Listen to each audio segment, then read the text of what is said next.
Hello students, अब हम बात करेंगे मैकेनिकल प्रॉपर्टीज ऑफ फ्लूइड के बारे में। पास्कल्स लॉ जो कि सबसे ज़्यादा इम्पोर्टेंट है और बिल्कुल नया है। वैसे जो भी आपने अभी डेंसिटी या और प्रेशर के बारे में आपने जो भी पढ़ा उसमें तो आपको ये चीज़ें पहले भी आपने पढ़ी थी, लेकिन जो ये पास्कल लॉ है ये आपके लिए इम्पोर्टेंट है और नया भी है और इसको जानना आपके लिए ज़रूरी भी है। अब इसमें ब्लेज पास्कल एक साइंटिस्ट का नेम है।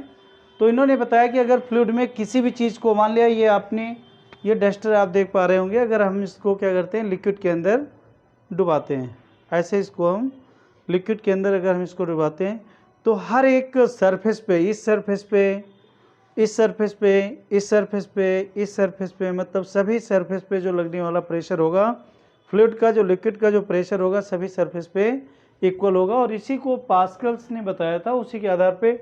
तो आखिर हम इसको डिफाइन कैसे करेंगे, किस तरह से हम डिफाइन कर सकते हैं पास्कल लॉ को? तो Blaise Pascal observe that the pressure in fluid at rest is the same at all points if they are at the same height. Same height पे अगर किसी भी चीज़ को हम यहाँ पर डुबाते हैं तो उसके हर एक सरफेस पे जो लगने वाला प्रेशर होता है, चाहे इस सरफेस को ले लें चाहे इस सरफेस को ले लें, अगर कोई ट्रायंगुलर चीज़ है और ट्रायंगुलर चीज़ को अगर हम उसके वाटर के या फ्लूइड के अंदर डुबाते हैं तो उसमें सभी सरफेस पे जो लगने वाला प्रेशर होगा वो इक्वल होगा। अब हम इसको कैसे प्रूव करेंगे? ब्लेज पास्कल ने इसी चीज़ को प्रूव किया और उसी के बेस पर ये लॉ जो है वो पास्कल्स का लॉ यहाँ पर बन गया। अब इन्होंने क्या किया, सबसे पहले साइन थीटा के according, sine theta equal to, ये देखो sine theta equal to F C upon में एफ बी। अब हमने एफ बी को इस साइड में कर लिया तो F B sine theta equal to F C. समझ में आ गया इस कैसे किया इन्होंने? कि देखो साइन थीटा इक्वल टू किसके होता है, परपेंडिकुलर अपॉन में hypotenuse. Sine theta equal to किसके, परपेंडिकुलर अपॉन में हाइपोटेन्यूस। अब क्या हुआ कि एफ बी को हम इस साइड में ले आए तो ये आपका हो गया F B sine theta equal to F C के हो गया। दूसरा केस है आपका एफ बी कॉस थीटा। अब यहाँ पर हमें अगर कॉस थीटा को निकालना है तो किस किस में रेशियो निकलेगा, cos theta equal to base upon में हाइपोटेन्यूस, तो एफ ए अपॉन में F B, F A upon में एफ बी यहाँ अपॉन में आएगा, उसको हमने इस साइड में ले लिया तो ये हो गया F B cos theta equal to F A. तीसरा पॉइंट है आपका, अब यहाँ पर हम एरिया, अब एरिया में भी तो निकालेंगे। ये तो पहले था जो फोर्स लगा हुआ, फोर्स में रेशियो था, दोनों के फोर्स में रेशियो था। करण इधर देखिए, फोर्स यहाँ पर ध्यान दीजिए, फोर्स में रेशियो था, ठीक है। लेकिन अगर एरिया के बारे में, अभी हम ये जो फोर्स अप्लाई हो रहा है इसमें रेशियो निकाल रहे थे, लेकिन अब एरिया में अगर हम रेशियो निकालेंगे तो उस केस में क्या होगा, साइन थीटा इक्वल टू ए सी। ये वाला एरिया जो है वो ए सी वाला एरिया है और ये वाला एरिया जो है वो ए बी वाला एरिया है। तो ए बी साइन थीटा, फिर ए बी को हम इस साइड में ले लिया, A B sine theta upon में वो इक्वल में ए सी, और A B cos theta equal to, अब इसी तरह कॉस थीटा इक्वल टू अगर हम यहाँ पर निकालें तो ए अपॉन में ए बी आ जाएगा, और ए बी को हमने इस साइड में, एरिया है ध्यान रहे, ऊपर वाला फोर्स का कंपोनेंट है और दूसरा आपका एरिया का ये आपका एरिया का फैक्टर है। अब यहाँ पर हमने क्या किया, एफ बी, इन दोनों को दोनों तरफ से अगर हम फर्स्ट और सेकंड को एक दूसरे डिवाइड कर दें तो एफ साइन थीटा कैंसिल हो जाएगा, एफ बी अपॉन में A B, F C upon में ए सी और एफ ए अपॉन में ए ए। ये वाला तो हमने बाद में बना लिया है, क्योंकि तीसरा अगर रेशियो निकालें तो उसका भी रेशियो सेम ही आएगा। तो यहाँ में एफ बी मतलब फोर्स अपॉन में एरिया, मतलब जो सरफेस पे फोर्स लग रहा है और वही एरिया आपका यहाँ पर है, तो इन दोनों के एरिया को यहाँ पर अगर डिवाइड कर दिया जाए तो एफ सी अपॉन में ए सी और एफ ए अपॉन में ए ए। और इस तरीके से हम जानते हैं फोर्स अपॉन में एरिया क्या होता है, फोर्स अपॉन में एरिया जो होता है वो आपका प्रेशर होता है। तो ये आपका एक डायरेक्शन में एफ बी वाले डायरेक्शन में लगेगा यहाँ पर प्रेशर, और दूसरा ये पी सी हो जाएगा और तीसरा आपका पी ए हो जाएगा। इस तरह से हम पास्कल के लॉ को इस तरह से हम यहाँ पर डिफाइन कर सकते हैं। अब आगे हम बात करेंगे हाइट के अकॉर्डिंग, किस तरह से हाइट के अकॉर्डिंग प्रेशर जो है बढ़ता है घटता है, तो उसके बारे में यहाँ पर बात करते हैं। Variation of pressure with depth, variation of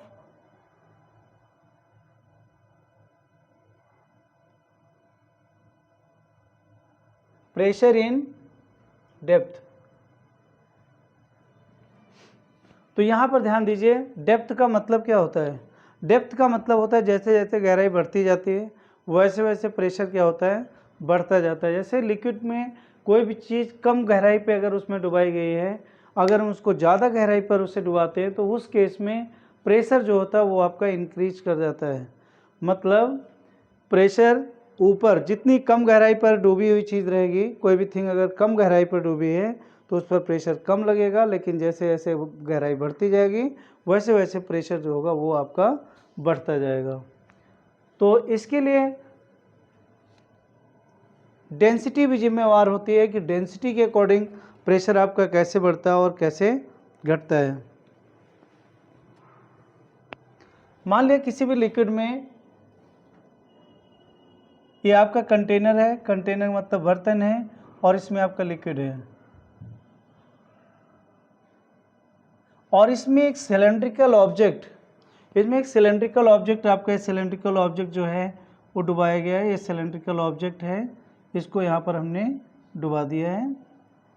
तो यहाँ पर प्रेशर, क्योंकि ये पूरी तरह से डूबा हुआ है, यहाँ पर प्रेशर हमने P1 और यहाँ पर आपका प्रेशर P2 लगा हुआ है, और इसका मास जो है वो क्या है, mg है। तो हम जानते, देखो प्रेशर यहाँ पर दो तरह से प्रेशर आपका वर्क कर रहा है। ऊपर वाला प्रेशर नीचे की तरफ वर्क करेगा, नीचे वाला प्रेशर ऊपर की तरफ वर्क करेगा, और mg जो होगा वो नीचे की तरफ वर्क करेगा। ध्यान दीजिए, ये बहुत इंपॉर्टेंट पॉइंट है। तो देखो मास इंटू ग्रेविटी क्या होता है, वेट होता है। मास इंटू ग्रेविटी जो होता है वो वेट होता है, मास इंटू ग्रेविटी। एक प्रेशर आपका नीचे की तरफ वर्क कर रहा है, एक प्रेशर जो नीचे वाला प्रेशर है वो ऊपर की तरफ वर्क कर रहा है, और mg जो होगा वो किधर वर्क कर रहा है, mg आपका नीचे की तरफ वर्क कर रहा है। तो दो तरह के फोर्स हैं यहाँ पर, दो तरह mg और प्रेशर, ये दोनों आपके कहाँ पर वर्क कर रहे हैं, ये आपके P1 और mg जो है वो आपके नीचे की तरफ वर्क कर रहे हैं। तो इस तरह हम कह सकते हैं कि P1 plus mg equal to किसके होगा, P2 के होगा। सिंपल सी बात आपको समझ में आ रही होगी कि यहाँ पर P2 minus P1 into A equal to mg।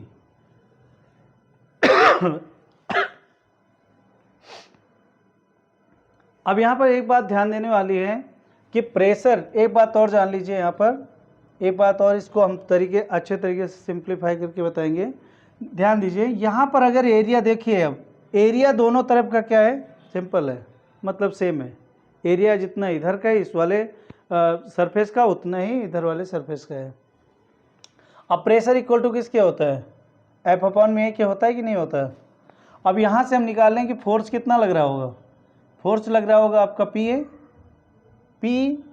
P1A, इस सरफेस पे फोर्स जो लग रहा होगा वो P1A लग रहा होगा कि नहीं लग रहा होगा। क्यों, क्योंकि फोर्स आपका, ये फोर्स है आपका, और प्रेशर लग रहा है आपका P1 यहाँ पर, तो जो आपका फोर्स होगा वो आपका P1A हो जाएगा। और दूसरा आपका P2 equal to F upon में A2, लेकिन A आपका दोनों तरफ इक्वल है, तो इस वाले में जो फोर्स लगेगा वो किसके लगेगा, P2A के लगेगा। और हम जानते हैं, ध्यान दीजिए, हमने आपको ये बताया, ये भी आपका फोर्स है, तो P1A प्लस mg जो नीचे की तरफ लगने वाले हैं वो आपका किसके इक्वल होगा, P2A के इक्वल होगा। ध्यान दीजिए, ये कंसेप्ट आपको बहुत क्लियर है। कैसे, दो आपके नीचे की तरफ लग रहे हैं, एक तो P1A और दूसरा आपका P2A, आपका ये फोर्स आपका ये ऊपर की तरफ लग रहा है और ये नीचे की तरफ। तो नीचे की तरफ कौन कौन सा लग रहा है, इसको कौन बैलेंस कर रहा है, इसको P2 को कौन बैलेंस कर रहा है, P2 को बैलेंस कर रहा है आपका P1A और mg, क्योंकि दोनों नीचे की तरफ लग रहे हैं, और ये आपका P2A उसके इक्वल है। अब यहाँ पर ध्यान दीजिए, अगर हम इस पॉइंट को इधर ले जाए तो P2A minus P1A equal to किसके होगा, mg के हो जाएगा। किसके होगा, mg के। अगर हम यहाँ पर A कॉमन ले लें तो ये P2 minus P1A equal to M G के आ जाएगा। लेकिन हम यहाँ पर जानते हैं P इक्वल टू किसके होता है, प्रेशर जो होता है रो एम रो एच जी, प्रेशर जो होगा किसी भी लिक्विड में जो लगने वाला प्रेशर होगा रो एच जी के इक्वल होता है, रो एच जी के इक्वल होता है। अब यहाँ पर ध्यान दीजिए इन दोनों से मतलब क्या है हमारा मतलब ये है कि हमने समझ लिया कि जैसे जैसे गहराई बढ़ती जाती है वैसे वैसे प्रेशर आपका इंक्रीज होता जाता है। अब हमने बताया आपको ऊपर प्रेशर आपका P1 है और mg आपका नीचे की तरफ वर्क कर रहा है और P2A आपका फोर्स ऊपर की तरफ का वर्क कर रहा है। तो P1A प्लस mg आपके नीचे वालों को अगर ऐड कर ले तो P2A उसको बैलेंस करता है। अब यहाँ पर हमने क्या किया, P2A minus P1A equal to mg, P2 minus P1A equal to mg के, और हम जानते हैं कि टोटल प्रेशर जो होता है रो एच जी, मतलब रो क्या है, डेंसिटी ऑफ लिक्विड, जो भी इस लिक्विड की डेंसिटी होगी वो आपकी रो है।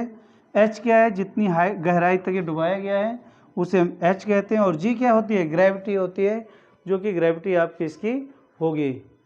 तो इस तरीके से प्रेशर इक्वल टू किसके आ जाएगा, रो एच जी के यहाँ पर इक्वल आ जाएगा।